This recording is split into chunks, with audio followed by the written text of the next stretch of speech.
Hello DSF ကျွန်တော်ဒီနေ့ကိုဗီဒီယိုတစ်ခုတင်နေတယ်ကျွန်တော်ဗီဒီယို blog ပေါ့နော်မှတ်တမ်းတင်လို့ကျွန်တော်ကိုယ်တိုင်နဲ့ဒီ presentation skill တွေ marketing skill တွေ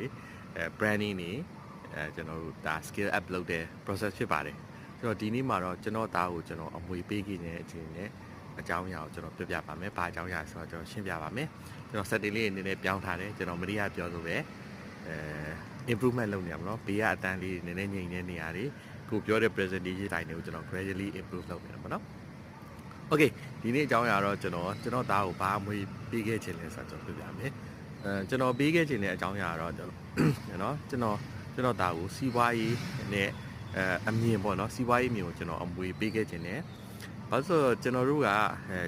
မျိုးရိုးကနော်အတတ်ပညာရှင်တွေအသိပညာရှင်တွေဖြစ်တာများတယ်ဆိုတော့ကျွန်တော်တို့ကစီးပွားရေးကိုကျွန်တော်မအားနေခဲ့တယ်ဒါလည်းကျွန်တော်တို့ဝန်ခံရမယ်ဒါကိုရီးယားလည်းဒါတွေပဲလုပ်လာဆိုတော့လေအဲ့ဒါလည်းအပြစ်ပြောလို့မရအောင်ကျွန်တော်တို့ကဒီမဆလာခင်မှာက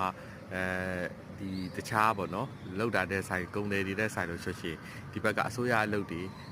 ဒီဝန်ထမ်းတွေပေါ့နော်ကုမ္ပဏီဝန်ထမ်းတွေအဲ့ဒါတွေပဲကျွန်တော်တို့ကလုပ်ခဲ့ရတာဟုတ်အဲ့တော့ကျွန်တော်တို့ဒီဘက်မှာကလူတွေကကျွန်တော်တို့ရှိမှာစီးပွားရေးသမားနေတယ်အဲ့တော့စီးပွားရေးဘက်မှာအနေနဲ့များတယ်ကျွန်တော်အားနေတယ်ပေါ့နော်ဒါပေမဲ့ကျွန်တော်မွေးခဲ့တဲ့အဲ့ဒါလေးတွေစိတ်ဝင်စားတော့ဆိုတော့ဒီဘက် public relation ဘက်ပိုင်း marketing ပိုင်းနဲ့စီးပွားရေးသမားတွေဘယ်လိုမြင်လဲဆိုတော့ကျွန်တော်အရင်စိတ်ဝင်စားတယ်သူတို့နဲ့တော့ပေါင်းပြတယ်ဒီကာလကအရန် challenging ဖြစ်တဲ့ကာလဖြစ်တာတော့မှန်တယ်